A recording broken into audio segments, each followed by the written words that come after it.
All right, we're here. We're live on YouTube. Welcome, welcome.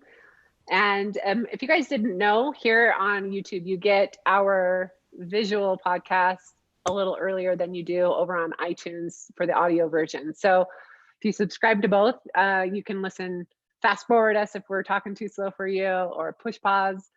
And that's what I love about the audio. But sometimes it's nice to see the craziness of what's going on here visually too. So hit subscribe, leave us your comments. If you have questions, you might have some more questions that pop up as you watch this episode. So we'll do our best to get back to you after we're done recording.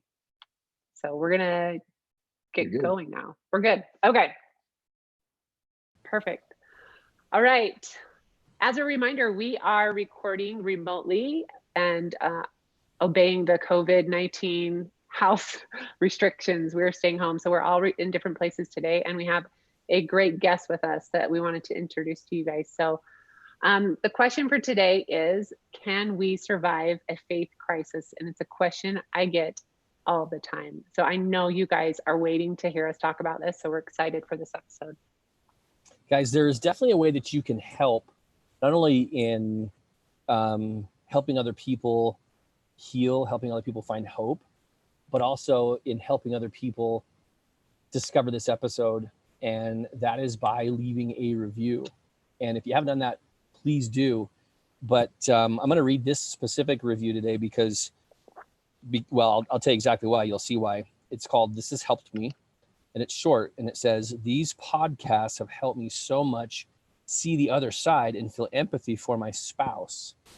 It has been a huge struggle, but these podcasts have helped me." This is what's cool, is you don't know if this partner who left the review is the betrayed or is the addicted or the indulgent. And I just am a big, big believer that seeing another's perspective in our human journey is just super important. But being able to see another's perspective in the framework of addiction and betrayal, I think, is paramount in being able to have two partners heal and reconcile their relationship, whether they stay together or not. So I just am really happy for that review, really grateful for that review. So guys, help out and leave a review, and that will make sure that people can find us. So thanks, guys. Awesome. Thanks, Coby. I have the privilege of introducing Thomas. So Thomas McConkie is here with us today. He's the founder of Lower Light School of Wisdom and has a passion for the world's wisdom traditions. He was raised LDS. At 18 years old, he discovered Buddhism, which remains a wellspring of inspiration over the last 20 years. Influenced profoundly in his 20s by world travel and a study of adult development, over time he began to ask the question of what spiritual flourishing will look like in the 21st century. He is trained as a developmental researcher, facilitator, and mindfulness teacher. He hosts the Lower Light Sangha with intention of providing a supportive environment where seekers of any kind can discover new depths and heights in their evolving faith journey. So Thomas, welcome. It's really good to have you here today. Can I start by just throwing a question out to you? Sure. Yeah. Thanks for the generous introduction and for having me on your show. It's nice to be here with you guys in these lonely COVID times. I know it is. Socially deprived times. So our question that Ashlynn posed, first off, what is a faith transition or a faith crisis? Like, what is that? Yeah, it's a good question. And I think, it could be cliche to say that there are as many faith transitions and crises as there are people. They're all really unique. What I have been struck by in my research and my area of interest for about 15 years now is that in many cases, I wouldn't say all cases, but in many cases, there's a developmental factor that kind of remains invisible to most people. It's an element in the whole dynamic that we don't necessarily have on our map of what we think reality is, so we ignore it. And it's this developmental factor that can really cause such seismic shifts in human life. So I've gotten really interested in adult development and how that plays out in the way we relate to the way we make meaning of life, the way we make meaning of religion and faith, and who we make God to be. All these questions that have big ramifications on our lives, they turn out to often be profoundly informed by human development. I just, what you said is so profound, and just in my own personal experience, 19-year-olds, they go on missions, they do their thing, but it seems like all of my friends and all of my clients and the people that I talk with in their mid to late 30s have a much different thing going on when it comes to faith and spirituality than, say, a 19-year-old. And it does seem like it's just kind of their progression in life. Yep, absolutely. It's developmental, no question. And to make this more tangible for listeners who are new to maybe the term or the concept of adult development, one simple way to think about it is meaning making. Like, how do we make meaning of life? How do we make meaning of the moment to moment experiences of our lives?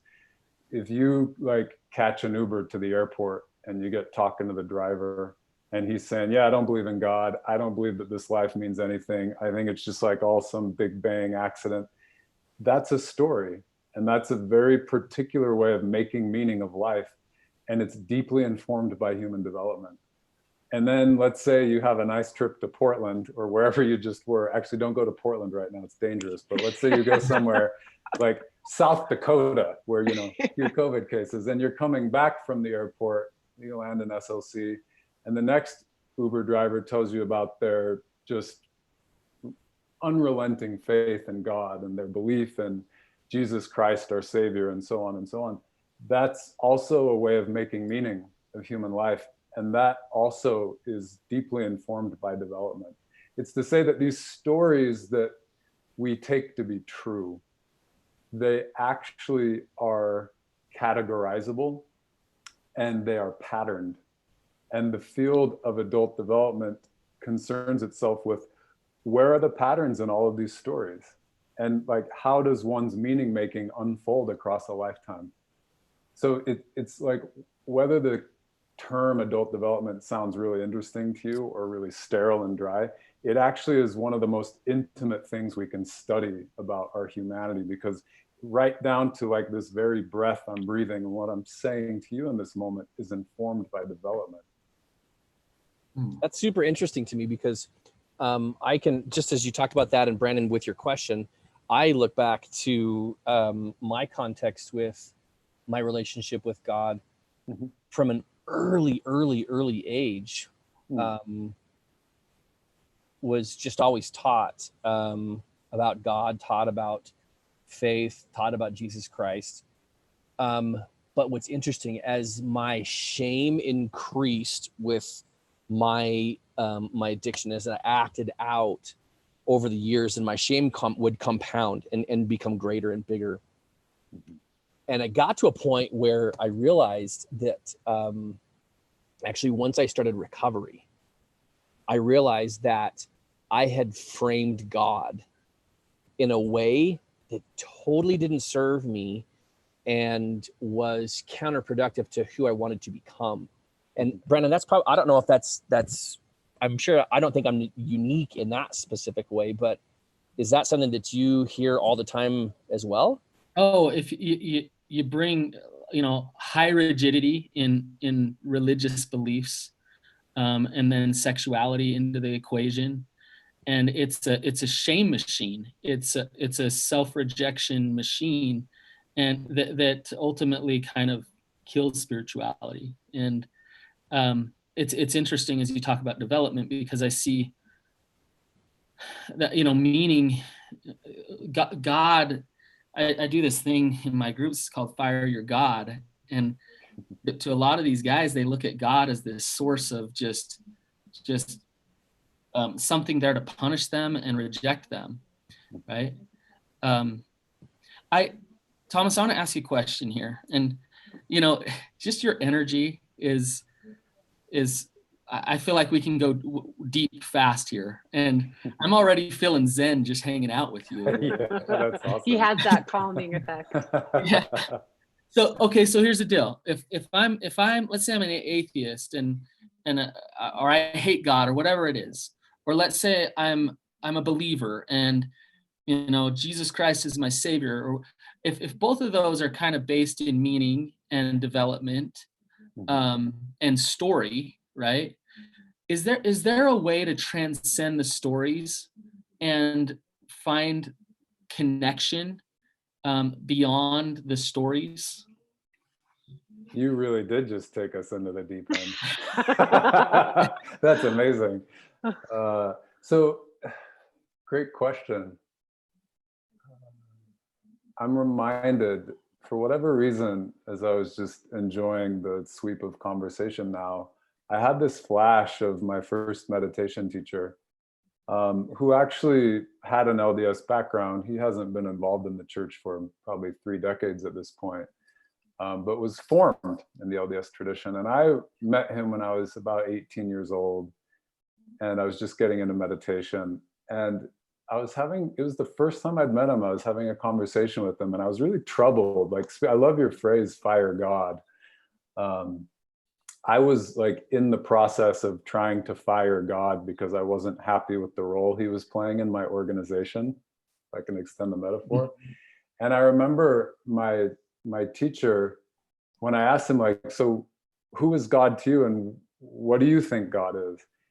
And he said, well, it was, I'll paraphrase, but he said something to the effect of, I know myself well enough to know that any thought I can have about God is fundamentally inaccurate. And like that teaching really like penetrated me. And it was the confidence with which this teacher said it. It wasn't from a place of despair or profound confusion or hopelessness. It was liberation. It was, why would I lay like bad ideas on ultimate reality when I can just relax and be ultimate reality? I can just enjoy myself. And he's an unusually happy person, this guy who I'm still in touch with. So back to your question, like, can we ever go totally beyond the story?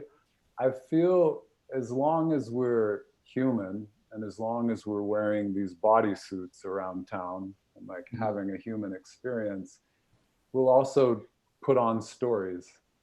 And some of those stories that we take to be true will have really profound meaning.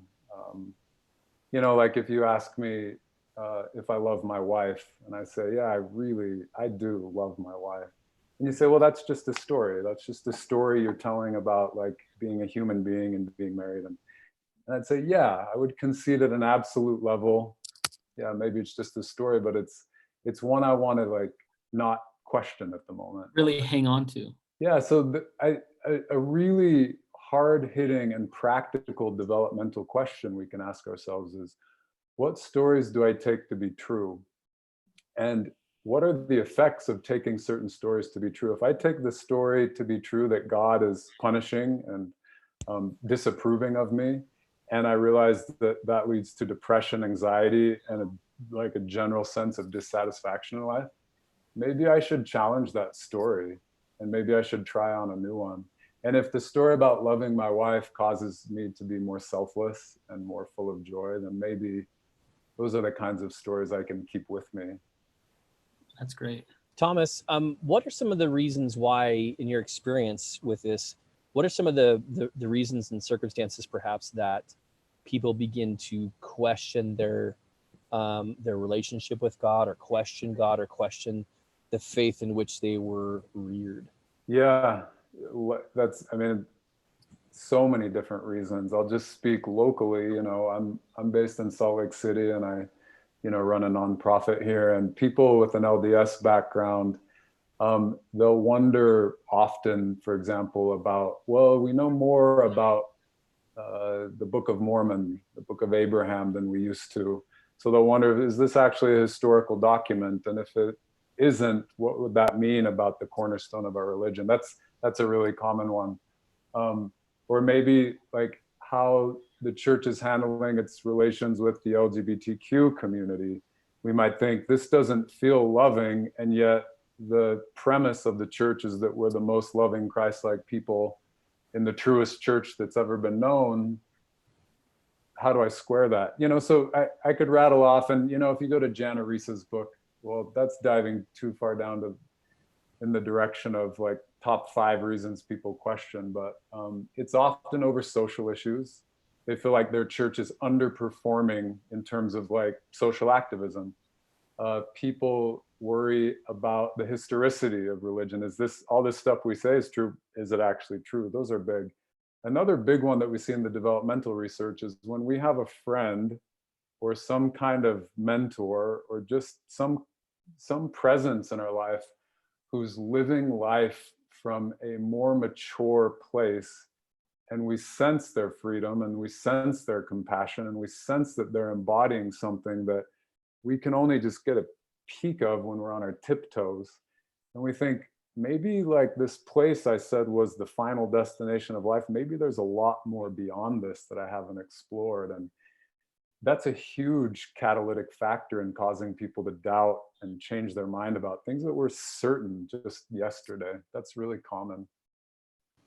And just as a follow-up to that, for those that meet, I guess maybe will you speak to the idea of people who are dealing with really, rather than like a doctrinal beef or issue or a social issue of their faith, have you had any experience with people who have met tragedy in life and that being a catalyst for? And can you speak to that? I guess I'm trying to understand just contextually where you're coming from with that, but also what would you say to people who are in those places? Loss of a loved one, major illness, change in career, retirement, moving to a new geographical location. These are all correlating factors with massive faith transition or developmental movement. So any big change in life can cause someone to deeply reflect on the assumptions they've made about who I am and what is true, right? So everything you named and more, those can really shake people loose. And what I would say to them is that you can trust that free fall. Whoa, what I mean, hold on. You're saying I can be okay with someone taking the floor out from underneath me? Is that really what you just said, Thomas? It's right. I did. That's what I said. Period. Hard stop. Next question. Right? Okay. I mean, that is so scary. Biologically, we seek stasis. We want to have a den that's nice and warm, and we want to have food squirreled away for the winter, and we want to have mating opportunities. If we want to take it down to the very basics, and like in a complex postmodern life, we often encounter existential problems that go way beyond just basic survival. It's like, who am I? You can have all the acorns you want buried away in the hill, and the who am I question will keep you up at night, and it will disturb you profoundly. So there's a whole question, and there's an art, and there's a science around how do I embrace uncertainty and unknowing in a way that it becomes catalyzing to further development and progress as a human being. That's a big question we ask in development. It's a big question we ask at Lower Lights, because I don't think there have ever been more, I'm just by raw force of numbers, there have never been more human beings on the planet asking questions about who am I and what do I do with this one precious human birth. There are questions we can't escape now. That's good to hear, because I feel like I felt that, but I'm like, am I just surrounding myself with these people who are questions of all sorts, right? And for me, I read your book for just the understanding. Like, I want to be more loving, accepting of all the people around me. And I have a lot of friends that are all different faiths or not faith. And just the simple idea, which sounds so basic and almost dumb, of we're human and we shift and we transform and we make changes. And here I am with Coby. We've made these big changes in our life. Like, we're going to be these better people. We're going to live recovery. And then to see that there's still so many more changes that come, like, okay, we're still going to have these shifts. The big things that come, like you were mentioning, my dad passed away in December. Like, those things are shifts for us, where whatever it is. I had group today with a bunch of women, and all of them, because of quarantine, it's bringing up all these thoughts of like, where am I in? And these just deep questions that they haven't thought of before, because we have more time, right? Yes. And we're just sitting here wondering, why are we here? Yeah, I mean, we might see a spike in the research of faith transition, developmental shifts in the year 2020 because of COVID-19. I won't be surprised when I see that, you know. But I take it to be a good thing. You know, I've lived my own human life, almost 40 years of it, and I've had my own like faith transitions, developmental transitions, and I am sure I will have many more yet. And as difficult as many of them were in the midst of it, I look back on them, and I don't think I'm different than any human being here, but when you truly are looking back at a major life episode or challenge, and you are a new being who's come into a whole new quality of embodiment and presence because of it, you would pay 100 times that pain. You would pray for it, for the people you love most. You'd pray for that opportunity to die before you die, and to transform. And Thomas, going along with what you're saying, if the question is who am I, right? and you know, we try to get that answered through having all the answers, right? Like, and what you're saying is in a lot of ways, it's not about having all the answers. It's about letting go. It's about letting go and embracing the uncertainty. And that's so hard for so many people. And like what you're talking about with tragedy, of embracing tragedy and allowing yourself to grow through that. Is there any bit of advice or like, how do you step into that uncertainty and feel it and allow yourself to surrender into that? Yeah, it's a really good question. I mean, first I'll say, yes, embracing uncertainty is a core skill when we're looking at, we could say, embracing the opportunities to grow as human beings. If we can tolerate uncertainty, that will help us a lot.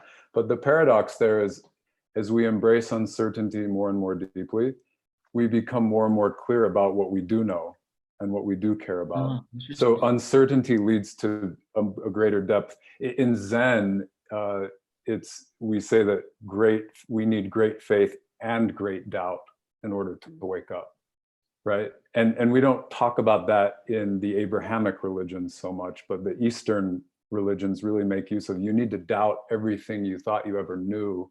And that paradoxically gives way to a deeper faith and a deeper kind of knowing. So there's that piece that I wanted to just offer, so that people don't leave this conversation feeling like, oh, I have to unlearn everything. Well, in a sense you do, but it's okay, because like over time you'll come into a deeper kind of faith and a deeper kind of knowing and stability that's actually pretty surprising as you get your legs. But in order to get there, you have to kind of step into that dark, right? You have to freak out and lose your mind and lose your identity and make a mess of your most important relationships. Okay, it gets really ugly. So my question is, I hear a lot from the betrayed side. So I think maybe, I don't know, is it more common, Brannon, for the indulgent or addicted to go this path quicker, or? No, I would say it's both.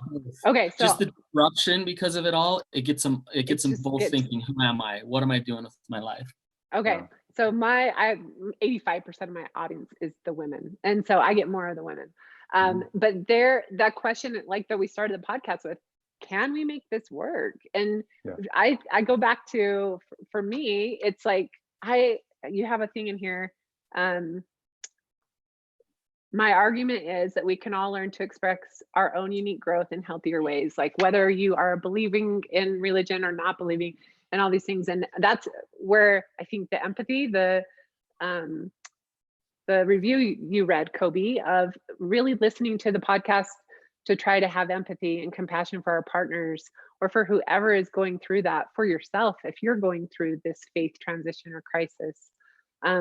So how, I mean, do you recommend that people find their people, like something like what you do, your lower lights? I mean, if they have to like accept the uncertainty and say, okay, I'm going to do this, how does that affect those partnerships, or can you prevent the damage? Those are a lot of really good questions. I'll start with the first one, like, can we make it through this? It's, you know, you've probably heard in modern Chinese, the word they use for a crisis is literally a dangerous opportunity. So yeah, the stakes are really high in a crisis. Things can go wrong. It truly is dangerous. And because things are in motion, things can actually grow and evolve.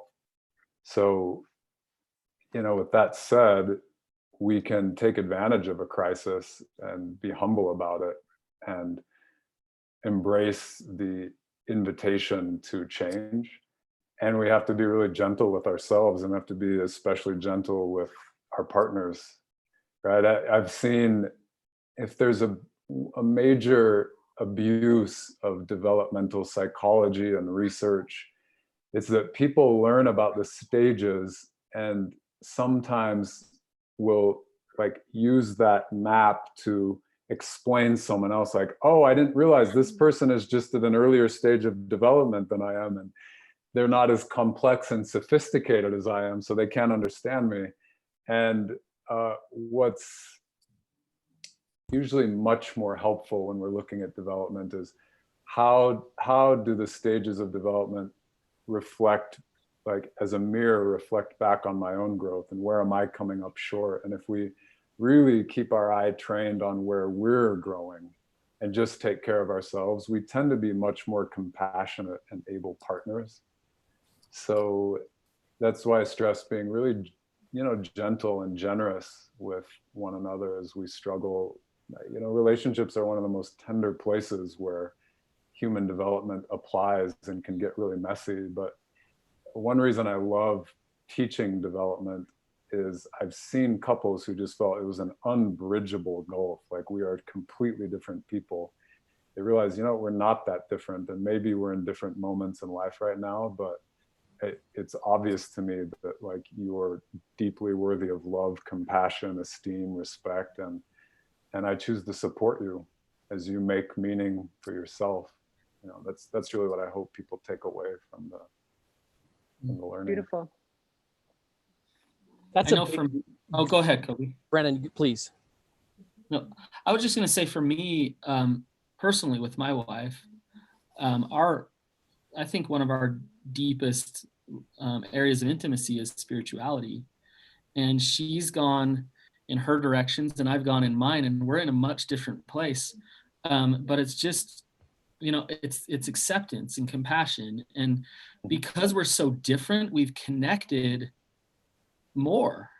We haven't torn apart, and you know, and so it's allowing each other to have our journey and our own journey, and having respect for that. So just, I love just it. to kind of, yeah, That's beautiful. So happy to hear that. And I do see that. I see that a lot. It's encouraging when I hear stories like that.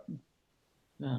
So Thomas, can you perhaps articulate just a couple of very, very simple measures or steps that couples or individuals, let's just say couples, and then just say, you know, whatever the additional step is for maybe an individual, but just speaking with Ashlynn and I, right, just having our context, what are some very simple steps that a couple can take in order to, number one,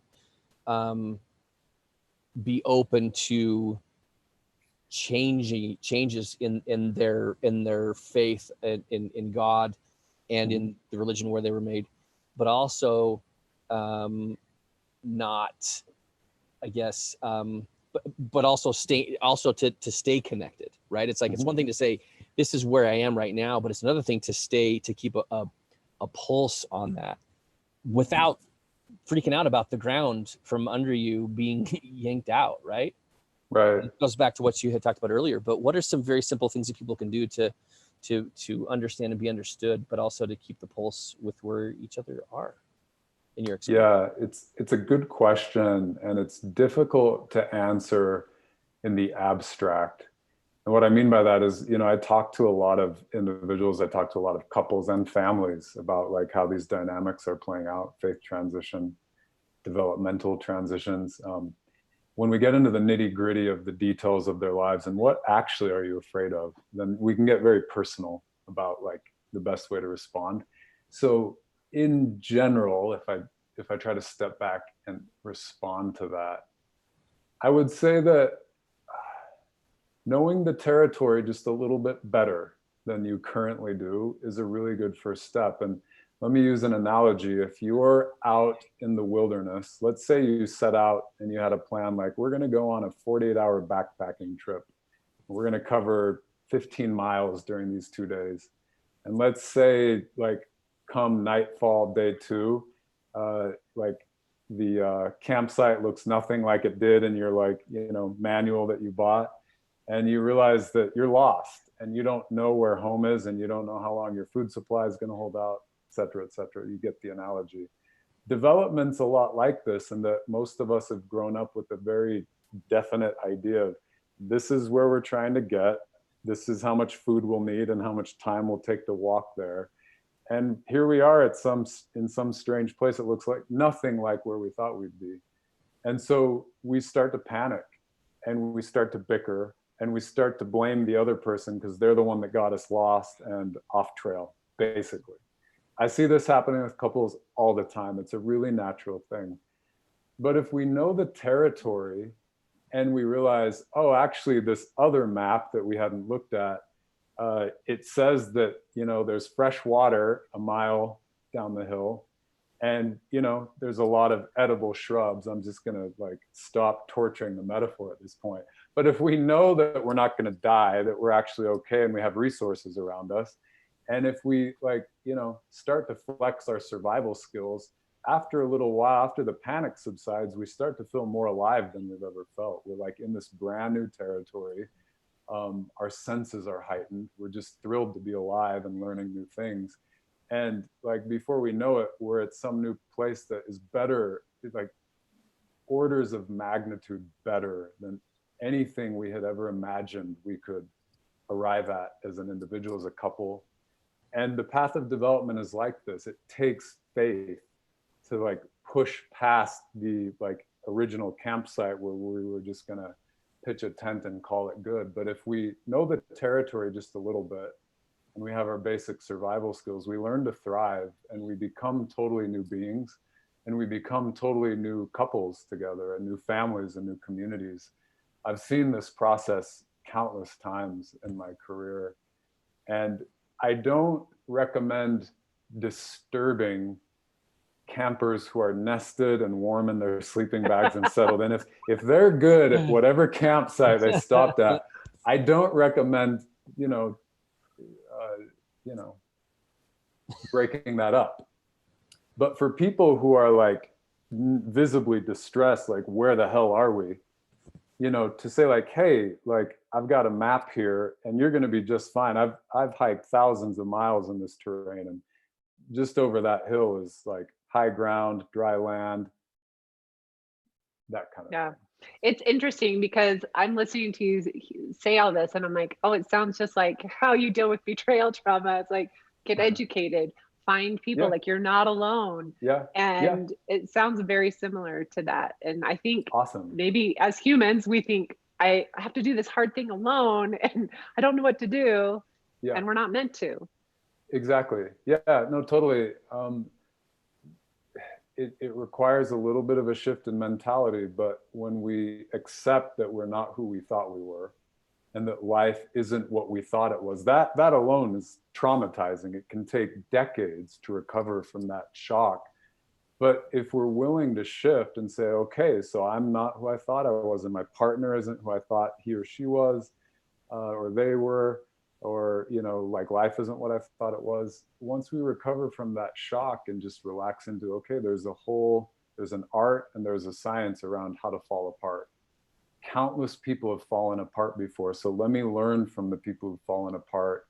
And at least I'm in good company now. Exactly. I love it. And you say it so calm. I'm going to learn from all the people. Well, I'm in one of the lulls right now. Developmentally, I'm just in this place. I'm like, man, everything is so awesome. I love it. You caught me on a good decade, I think. So I want to just kind of reiterate what you're saying. It really, falling apart is where you can accept that together and find some connection through the process, and find the water and the edible shrubs and maybe edible other things too. But we're talking edibles? Is that? no, but I read you loud and clear, Brannon. Edibles. Here's what I see is, let's say I'm the partner who's just hunkering down in my religion. Like I'm living it. I'm faithful. I'm going to work my way to heaven. Right. And there's nothing wrong with that. Yeah. My partner starts to stray, and starts to question, maybe even starts to become a little bit bitter. Yeah. And so what I see is, when one partner says, hey, you said you'd stay in the religion, you better come back. You better go to church the way you're supposed to. It doesn't motivate that partner to be like, oh, okay, yeah, I totally believe. And vice versa. When the other partner starts to stray, starts to read things and not believe certain things, to try to rip that other person out and say, don't believe, come with me, it makes them hunker down even more. Right? Whereas influencing each other in a positive way spiritually is about embracing the upheaval and the uncertainty, like you've been talking about, right? And accepting each individual where they're at through the process, right? Absolutely. That's really beautifully said. One of the most humbling and heart-shattering and joyful lessons we learn in like transformation and faith transition is that sometimes what used to be true is no longer true. And it can be really hard to say that to a partner, like what was true is no longer true, because we have, I think in some ways, a naive relationship culturally to truth. Like truth is just capital T, true, always, forever true. But in my experience, no human truths are ever true forever. All human truths are relative truths, and they're subject to change and they're subject to evolve. And when we can write that into the, contract of our relationship, that like we give each other permission and a blessing to continue to grow and evolve and change, it's a different kind of relationship. And I advocate for that. I think the healthiest marriages, healthiest relationships have that kind of give, Well, it's a relationship built on growth and change and evolving, not a relationship built on fear and control and force, right? It's a powerful relationship, not a forceful relationship, when you can accept and embrace that change through the process. So this has been super, super compelling and super interesting, honestly. And I can say with all of my heart that the best thing, the very best thing that happened to me in recovery, I say recovery, but also discovery. Like I discovered really, I think for the first time, a proper relationship with God in recovery, because my context was very much of God was punitive and was swift to dole out punishment when I was not compliant. And anything bad that happened to me in life is because of that thing that I had done previously. And so challenging all of that and realizing that okay, that I thought God was is not, served me served me. And Ashlynn, I don't know what your observations are, or if you can care to share those, were about that transition. But for me, that was one of the most important developments when you talk about, adult development, human development. That was such an important thing for me. Yeah. Because of the peace. Moreover, the acceptance of who I actually was came on the heels of that. Yeah. No, and I think we both have had to see that different relationship with God come forth, of just seeing the compassion for each other, and like, oh, maybe God is more like us and not this like clear up here thing, but he's loving and he's not black and white, and there's just a lot more to it than I think I ever could accept and wanted to accept. So it does feel a lot better now, I will say that. Just to kind of give the listeners a taste of the power of developmental patterns, something we've all lived through as adults. This happens, there's a window within our childhood where this transition occurs, where we go from like the kind of rambunctious, terrible twos into kind of a socialization process, a heightened sense of what are the rules, how do I get along with friends. But in that rude awakening, when we're maybe 4 years old, there's this sense of, well, I don't totally understand the rules, but I know my parents really seem pissed off when I break them. And that's like really terrifying to me when like dad's angry. And actually that psychology that we all have imprinted in us, it gets unconsciously carried over to our relationship with God, because we don't know how to not piss God off in life. And life is really complex, so we're bound to, step on some people's toes. And what I hear you two pointing to is like, oh, I realize the moment when that relationship to God is like an authoritarian policeman was totally inappropriate to being in a deeper relationship with God. And development tracks like, what are the infinite kinds of relationships we can come into with ourselves, with others, with life, with the ultimate. And it just keeps going. In my experience, it just keeps getting better and freer and more compassionate. So I love the stories you've shared and how intimate those are to that process. Can I share one last story and then we'll kind of wrap up? It was like 2 or 3 years ago. I can't remember, Coby. We were in Alaska sitting on a fishing boat. Just lush, beautiful. We were fishing for salmon, and we were on that boat for like 8 hours and didn't get a bite, like all day long in Alaska. And Coby turned to me and he's like, you know what, Brannon? Before I'd be thinking all day long, like the reason the fish aren't biting is because like I masturbated last week. And oh my God, 1,000%. You guys, that's totally true. Yeah, so God is somehow like up there, like you punishing him, and he's not catching the fish because he's a masturbator, and like, and he's like, that I've let go of that train of thought, and I feel free. I feel so much more free, and I'm not, every time the fish don't bite, I'm not beating myself up. And I love that story. I love that Coby noticed that, and he's kind of letting go of that contingency model of God's love, trying to earn it, and waiting for God to punish him. So I'd love to kind of see Coby transition, and Coby, I believe you're a lot more spiritual now than you've ever been. Letting go of that shame-based God in your addiction and in your recovery. So, Thomas, where do people find you? And if you can talk about your book a little bit. Oh, sure. On that. Yeah, be happy to. I've really enjoyed the conversation with you all. Appreciate it. I love that fishing story too. I'm gonna, there's way more humor than there is philosophy in that, I assure you. I'm gonna add it to my repertoire. I'll leave the names out. My friend Coby Mitchell is a masturbator. No, maybe I'll leave your name in. That makes it a better story. He's a masturbator. Yeah. And he has a whole masturbator. Podcast about masturbators. So. By masturbator, I mean master angler. Okay.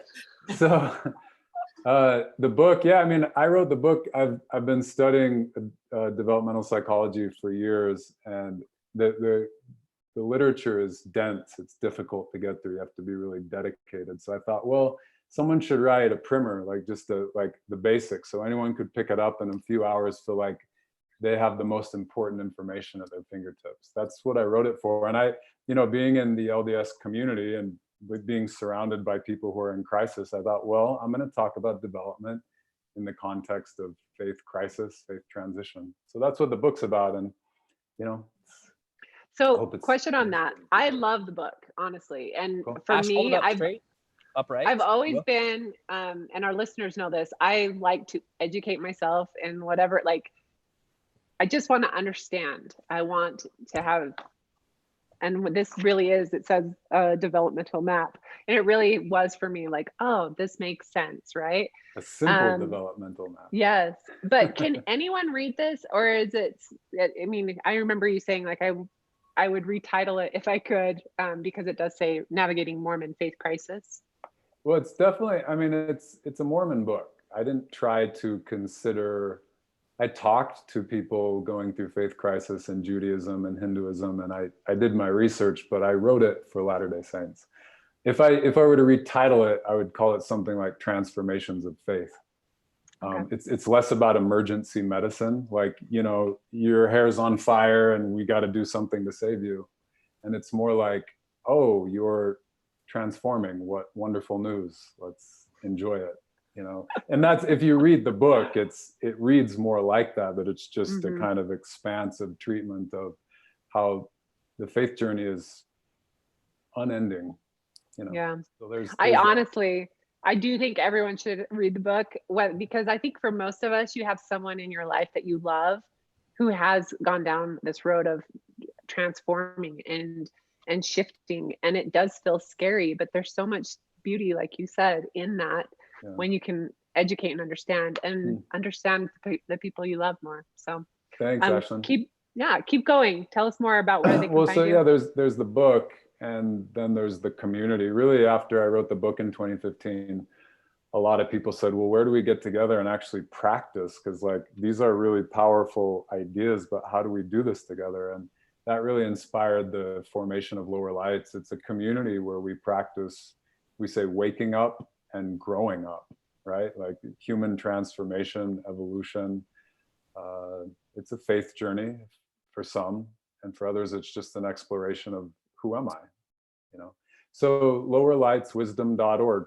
You can check out all our events and get involved, and I'd love to see you.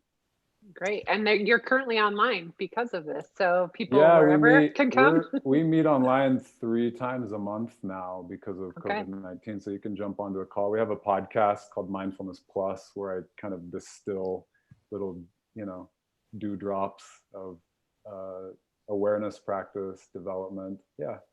So you can check that out as well. Great. And we'll add those links in our show notes. Those will be in the show notes. And again, I just I want to thank you for sharing, and I want to thank you for your work and your effort. And what I'm coming away with from this episode is, it's okay to be human, is to develop and to evolve, and that's okay. And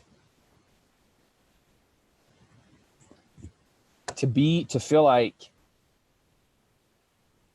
feel okay despite what I was raised to think about God. Man, that is an important thing, because I went from being non-compliant and shame-filled, and really that was a representation of not just rejecting God, but rejecting myself, in a sense, to evolving and developing me. And the beautiful thing is by accepting myself and changing, I was able to really connect with God. So your message is, it's okay to develop. It's natural. It's part of who we are as a species. It's a beautiful thing. So for those of you who are listening, who are in the throes of whatever degree, whatever kind, please take away, it's okay. It's okay. And it's going to be okay. So thank you for the message and for just the insights and for your work. Thanks, Coby. Thank you, I'm Thomas. really moved by that. Thank you. Yeah, it's really nice to hang out with you guys. I don't have many friends these days. Yeah, sure. Thanks for spending some time with me. We all need it. Totally. Yeah. Thank you.